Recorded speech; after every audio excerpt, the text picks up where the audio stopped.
I like to explore like just energetic feelings of stuff. When you gave them this information, we're like, hey, there's a lot of racism happening here. I would like to feel protected. Did they, in your opinion, did they meet you sort of like halfway and say like, oh, so sorry? They were pretty like, they were trying to keep it under is what I'm assuming? Yeah, every school I've gone to, they baby coat the things. They say they're gonna take action and like fix the situation. They don't, and they just say that, I think, to make me feel like, okay, something's gonna happen, it's gonna be different. Yeah. And to also my mom feel like, okay, we can give this school more of a chance because they're gonna make her feel like not sad to go to school every day because she's having to hear people who aren't black say the N word, and people say the N word and say not only about black people, there's like a whole lot of racism that happens at my school.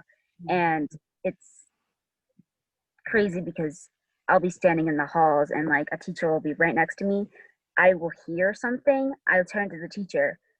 They didn't hear it. They were standing the same exact distance from me. They perfectly could have heard that, and they don't do anything. And like when I told, I've actually like, I was called the N-word to my face for the first time in 7th grade. And I heard it every day. And, but when I said it came to my face, magically all the teachers were like, oh my God, I'm so sorry. And teachers started coming up to me crying. And I was like, what?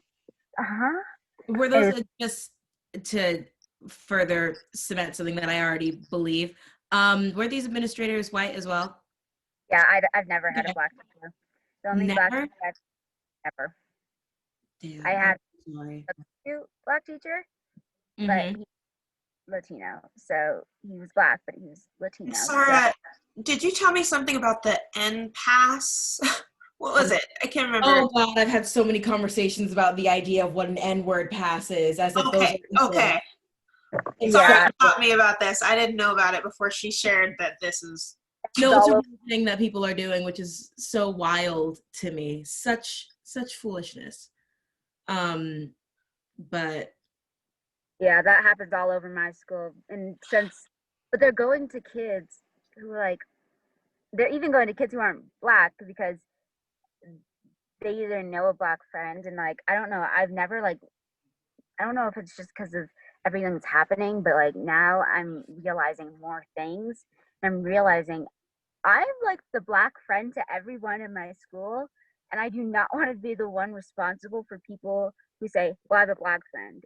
And I don't want people to go, well, my black friend Sarah. No, do not put me as your black friend. If you're saying that, you are not my friend. Yeah. Like, yeah. I've cut off, I had this great big outbreak with a bunch of my friends because they were culturally appropriating black people's hair and put box braids in, and like, guys, and I'm the only black friend, and I was trying to like help them, and out to all my friends mad at me, pissed at me, going off at me, and then like a month later they're like, oh, Black Lives Matter, hashtag Black Lives Matter, and I'm like, okay, you just like ended our friendship and like yelled at me because I was trying to help you, but now you're posting all over social media to be fake about it. And there's like people all over who like, they're the people who say the N-word, they're the people who do all these other racist things, and now they're like trying to play off like they never did a racist thing in their life. It's like, it's hard because they're also kids, so it's like, you're kids, like, and it started at a very young age for me too, because can I ask like around what age? Okay, so that was, do you want like the very, very first time I experienced racism? Just the first, or like one of the more like impactful moments, just like whatever you want to approach. Okay, so one that really resonates with me is the time in which I was hanging out with some girls from my neighborhood. I've hung out with them every day, and then she was younger than me, so this makes no sense why she said this, but she was like, ew, I don't want to hang out with Sarah. Her skin's poop color. like my skin's always been compared to poop. It's like, oh, I Frank, know. I don't want to touch that. Oh, sorry, oh, this. And it was really hard for me because I was a young kid. And like, then when I tried to tell, and since she was so young, when I tried to tell parents about it, they're like, oh, that's not, she never said that. She would never say that. Yes. Or you took it out of context. And I'm like, your kid said this. Like, my friend even said, no, she said that. And they're like, she's too young to understand what she said. I'm like, I was like a year or two, or maybe 3 years older than her. Like, if I got it at that age, she should get it. Like, I think it's also being adopted. I understand and like have more empathy for people, I feel like. So I get things faster. And like when I came, then this is an adoptee thing. I was in kindergarten or first grade, I forgot which one.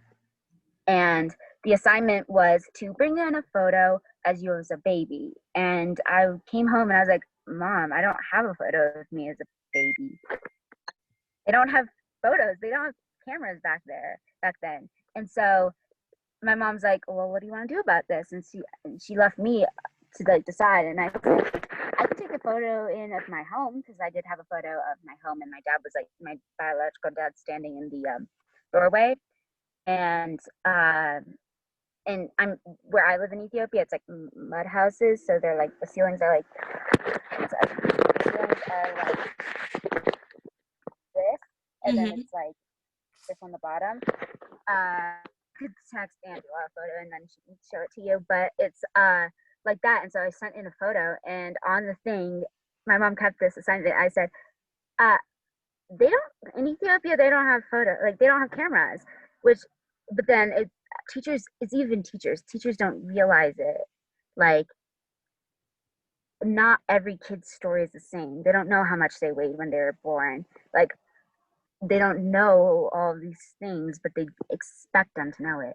Like, I even had trouble with this last year. Like, it was during our Draw the Line. It's a curriculum thingamajiggy, and we had several different talks, and one of the talks we had was about genetics, and I broke down crying because they were like, oh, just ask your parents, just ask your parents, just ask your parents. It's like, I can't go home and just ask my parents.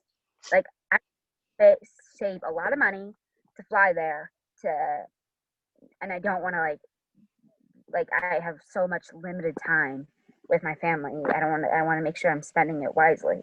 So Sarah, we've talked a little bit about how you've said like sometimes you forget you're Black.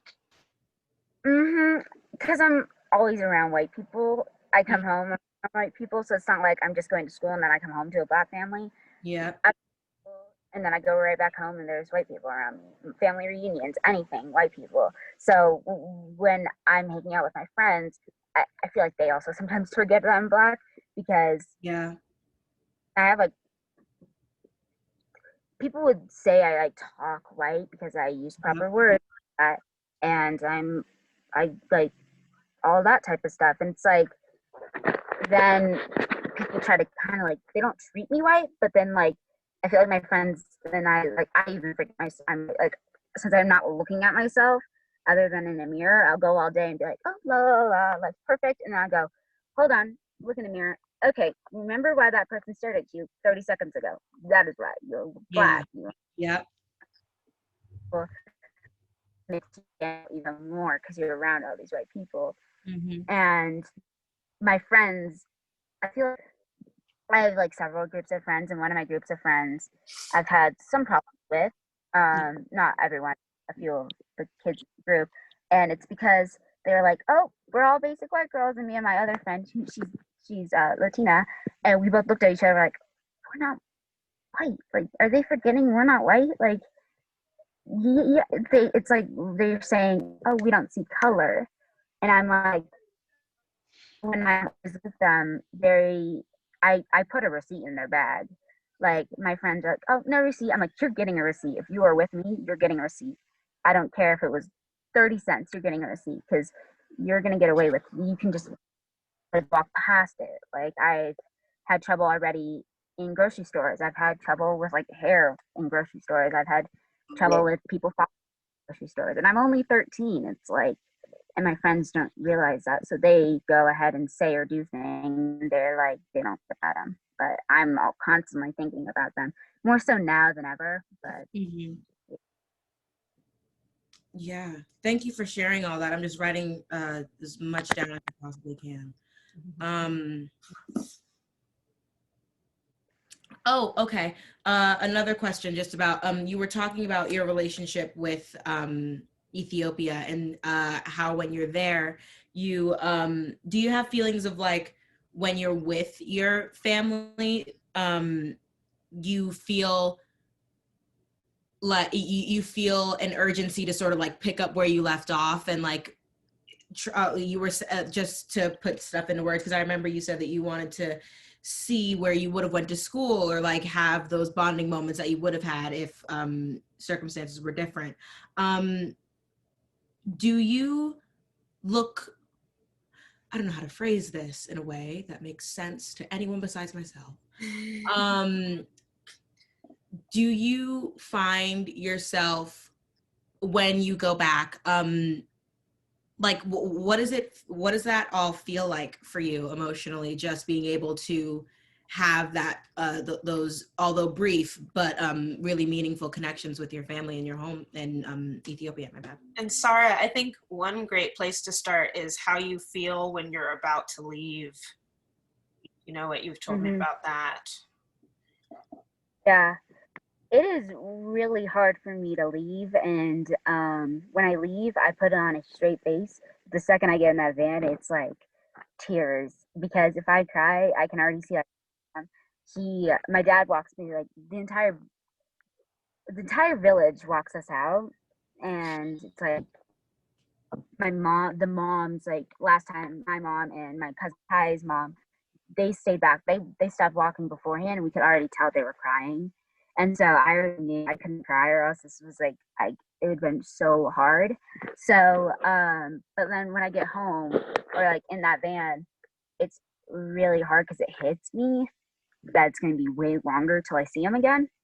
And And you talk a lot about how much you miss, how sad you are that your biological family misses all your milestones, and the feelings that you have of like, how do I catch them up on everything, right? I'm yeah, words in your mouth, but I know we've talked about that. like, I just had my 13th birthday, and it was really hard for me, more so because I was turning 13. I was officially a teenager, and I don't think my adopted parents realized that, because they just thought I was in a mood or something. And it was like, they're missing a really big milestone in my life. And I come back, there's babies being born, there's marriages that happened, there's like, my sister is going to probably might be married by the time I go back, and I'm like missing weddings and all that. So it's really hard. And like, I'm only 13, but I think a lot into my future.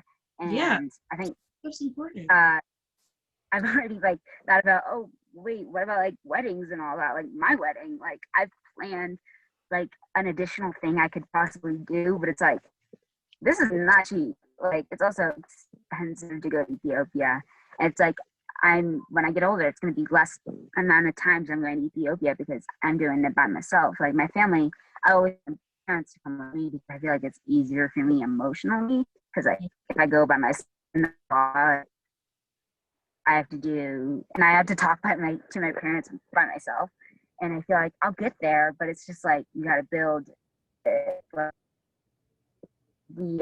connection. Like, we have a connection. Like my Ethiopian family and my biological family, they get so happy when they tell us about like Osa, or like when they asked about my dog Chile, because the first time we went, she was alive, and the second time we went, she happened to pass away. But they ask questions because they remember things from our first trip, and they remember things, so they always are like, oh, how's this going? But it's hard because every time I go back, there's like something brand new and different, and I'm like, hey, hold on, catch me up, like I was gone. And I feel like we're there for 3 days. One day is just me and my family.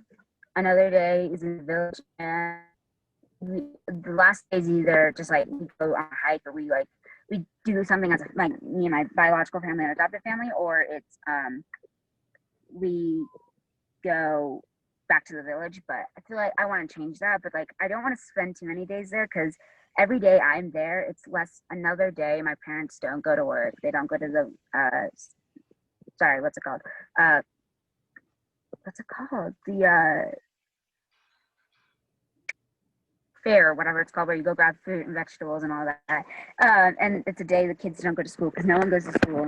They don't go to work when I come, and so it's, and also I'll get too attached, because then I feel like 3 days isn't enough, but I do 5.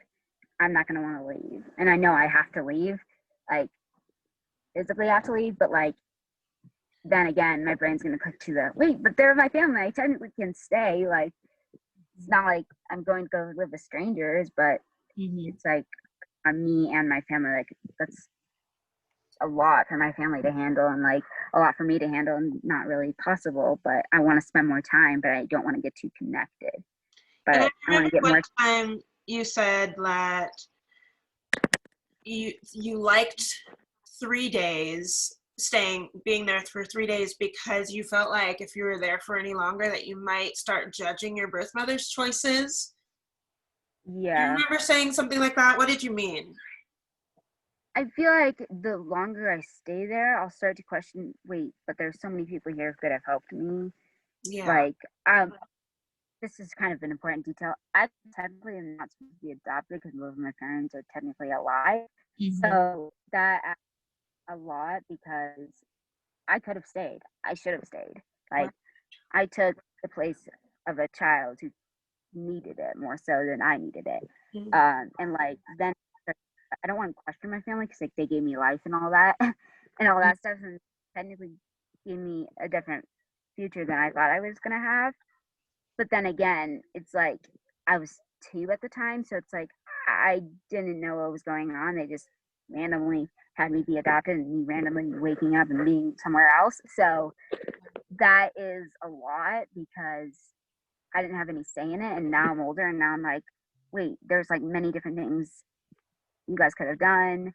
There's things I probably, then I get into like the whole wasn't me, because like they can tell you anything they want, and I'm of course going to be like believing it, but I don't know if that's like the truth. Like I've in trouble like now trusting people, because I'm like, well, are you telling the truth? Like, is that truly how you feel, or else, or are you just saying that so you can get a better reaction out of me? And I'm like, that takes a toll on me a lot of the time, because it confuses me. We have like 20 more minutes together, and I think it'd be great for Celia to ask maybe a couple more questions, and then Sara, I know you have a couple acting questions, so maybe like 10 more minutes of this conversation. I actually think I have a lot of the questions that I had were sort of answered without me even having to ask them. And I don't want to put you on the spot, Celia, but I think another interesting piece might be just for you to better understand, like for Frankie's character to be even more understanding of her parents, is Sara's talking about her parents who you love. And you've talked a lot, Sara, about how you don't feel like you're prepared to be a Black woman in this society in America. Do you want to touch on that a little? Yeah, yeah, it's really hard for me, because I don't want to like be stereotypical, and I don't want to like try too hard, but then again, I'm like, I don't know, I feel awkward, and I don't know if I'm how to react when I'm around Black girls, or like Black people, because I have a Black mother, and I have I have a white mother, and I have a white family, and so it's like, and like when it comes to like hair and all that, or any like kind of topic, I don't have a Black person to go talk to about it. And like when it came to everything that was happening with Breonna Taylor and everything that's been happening with Black people lately, my family was trying to, like, in the healthiest way possibly, like shade me from going, like thinking too much of it because it's bad for my mental health. But it's like, you're white. I gotta know this stuff. You don't more so need to know it, but you need to know it because you have a Black daughter. But it's weird because I'm also like, I don't know if I'm. This is gonna sound really weird. I don't know if I'm being a Black woman like correctly. If there's not like a correct way to do I it, but like, completely understand. yeah, I just like I watch movies. Wait, is that how I'm confused because I'm seeing things on TV, and then they, of course, show a really stereotypical side of Black women, and so but then it's like I don't know how to be a Black woman because I'm never around Black women, and when I am around Black women, I feel awkward because I don't know what to say or do or act. So it's a lot of identity. Like I have trouble connecting with my Ethiopian side of me a lot, and connecting with my Black side of me, and so it's confusing for me because I'll be like, I don't remember, like I don't forget I'm Ethiopian or Black, and like I forget in a sense until I see something that reminds me of it. Mhm. Like I'll be like, oh, I see myself as Black, and then I see something about Ethiopia. I'm like, oh wait, that's me. I'm that too. Like it's hard to balance it because it's like I could go down to Denver and there'll be a bigger Ethiopian population, and if I go to Heritage Camp, which is a Ethiopian Caribbean heritage adoptee camp for Caribbean and Ethiopian adoptees, that I go to every year, but it's only for 2 days, and then that brings like the whole hardness because I get like to finally be around other adoptees and Ethiopians too, and Black kids at the same time. It's all of them, but it's only for 2 days. So it's like 2 days of the year I get to feel like I belong and I'm with a group who understands me, which is like really hard because then I come home and I'm like, oh yeah, I'm so excited. And I go and I hang out with my friends and I'm like, oh yeah, you guys are all white, and I'm like the only bit of like diversity. Yeah, I like I don't know. And then I have trouble with like the whole, are people friends with me because they want to be friends with me, or are they friends with me because they want a Black person in their friend group so they don't seem like, I don't know, racist in a Black group? And like that's always been weird for me to say, but it's like, I don't know, because I've had friend groups in which I'm like, you guys actually want to be friends with me, or just because I'm Black, you guys need to kind of like show that you guys are inclusive. And like my school took a photo. At the time, I was like, oh, that's so cool. They're showing all the different diversities. I had my friend who's also adopted, but she's adopted from China, and my other friend who's white, and we were on a camping trip. They took a photo of us, put it on a magazine. Of course, they chose a photo of us so they could have diversity, even though our school has no diversity. Schools do that. Oh my God, they used to do that at my school too, and it's so obviously just so inappropriate. And I'm like, all I want to do is apologize for all of this just stuff, but I can't. And it's a part of your growth, but also like you're 13 and you don't have to be dealing with all this. But thank you for sharing all of it. I'm very much in awe of you at this moment. Oh my Yeah, God. I didn't realize they were doing it till when I was younger because I was like, I'm a very photogenic person, a smiley person. So I'm like, oh yay, a photo. And now I'm like, oh yay, a photo with all the kids who would show diversity in your school, and you're gonna choose the one Black kid in the entire school, so you don't seem like a school who has no diversity. And like, every school in my town says they're diverse. They are not diverse. We have a really big Latino and Latina population, and we have a lot of white people. And then they have me and a few I think they're Asian and like Chinese and Korean people, but like there's like 2 of the Asian people and 1 Black person, and then everything else. I'm like, that's not diversity. Like, and Sarah, I think one thing I think I'm excited for you maybe to hear if Celia can share a little bit, but that it's not just an adoptee thing. That I know Celia has shared, she gets all of not all, I'll let you speak, Celia, but that she probably gets some of the stuff you're saying, even though she's not adopted. Yeah. Yeah. A lot of what you've been sharing, funnily enough, reminds me of my life when I was your age. When I was 13, I was the only Black girl in my friend group. I was trying to figure out where on earth I belong, where's my like safe space, how do I find that? And I didn't really realize that I didn't have that until I found my safe space, and I was like, oh, this is what it feels like to be seen as an individual and not as a brand or as something that can make other people feel better about themselves. This is what it feels like to be protected. So when you said I don't feel ready to be a Black woman, I completely understand that. I was going into Jagged being like, I don't know how to properly represent Black people. I don't know how to do that. I grew up around white kids my entire life. And something that Angela said to me that I tell her all the time has stuck with me forever and will continue to stick with me is that Black adoptees are not a monolith. And that, what you said to me, has just sort of washed into a lot of things that I do now. And then I realized that, like, me as a Black woman, there's no way to be like prepared enough. There's no way. We just exist as we are. And I think that is something that I'm still working on, even in myself at my big old age, of like just trying to figure out that the only way for me to be ready and prepared is for me to just wake up and go.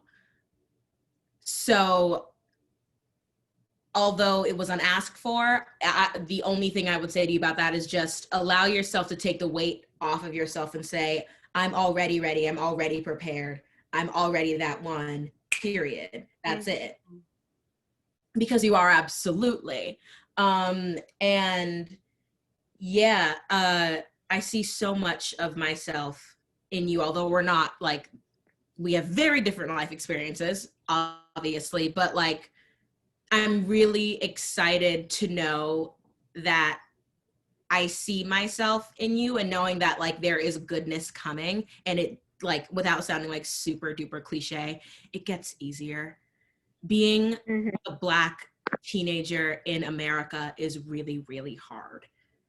And I know you know that. It's much harder. I'm sure your experience, but like it gets better, or it just like it becomes easier to understand, and it becomes easier to navigate.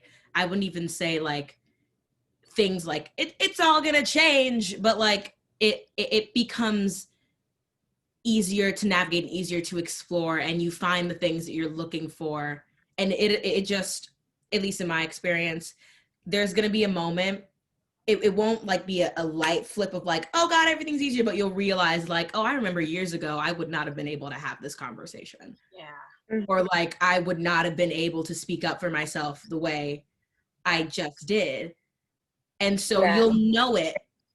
And I'm just really, really excited for you. And the fact that you went to your administration at the age of 13 and spoke up for yourself, that's amazing. I wouldn't have done that because I was scared to speak up for myself because I'm a Black girl in a white space and I don't want to take up too much space. And that is just something that I found in the Black, especially the Black female experience of like, I don't want to take up too much space. I don't want to be seen. I don't want to be identified. I just want to exist peacefully. And because America is not the greatest place specifically right now, it's really hard to take up space proudly and fight for yourself. So I commend you on that, because that's really, really freaking inspiring. So everything that you've said to me sounds incredibly tough, and I just really commend you first on sharing all that with me, but also just like continuing to ask questions and continuing to demand goodness, because you are absolutely deserving of that. And the fact that you know that at age 13 and you're saying, hey, this is wrong, and I want things to be different, and I want things to be better, and here's how I can make, that's huge. That's really, really, really huge. And I'm gonna cry I really love that for you. I will cry. Dang it. But no, it's really exciting for me to hear that, like, despite all of the messery and the foolishness, you're still continuing to demand goodness, and I hope you never stop demanding goodness. That's it. Oh, okay, that's it. Do you have any questions for me? Yeah, let's pivot into a little Broadway chat. Sarah was supposed to go to New York City this summer, and her dreams crushed when pandemic hit. Tell her a little bit about that, and then the connection to Celia's mom with that. Okay. Oh yeah, you go. So I was going to be in this program. Well, I did it, but it was online. Called Gathered, and your mom was one of the guest speakers. Oh. And I researched her, and we got like randomly put into groups, and she was one of the people I could have been put up with, but I wasn't put with her, which was sad. But I did research her, and I almost got the chance to meet her. It was so exciting, and I was like, when I was teaching, I was like, wait, like, I saw you two both in it, and I was like, are they colleagues? Are they like? Because I was like so confused, but then I was like, wait, that'd be so cool. And I'm like, so cool that your mom, and lucky they have like a Broadway destiny, and that your mom's on too. Like, yeah, that's awesome. It's really, really great. I'm really, really thankful for her, and having her to sort of not be like the test rabbit of my experience, but like someone who I can see and be like, oh, so this is probably the closest thing to what I'm going to get as the Black female experience on Broadway. This is what I know. This is how they treat us sometimes. This is how, like, it's just how to navigate the space. I'm really, really thankful for her. Yeah, and that's so awesome.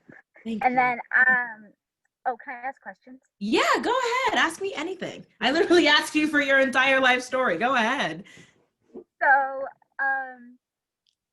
what college did you go to, or conservatory? Funny thing, I actually just recently dropped out of college. I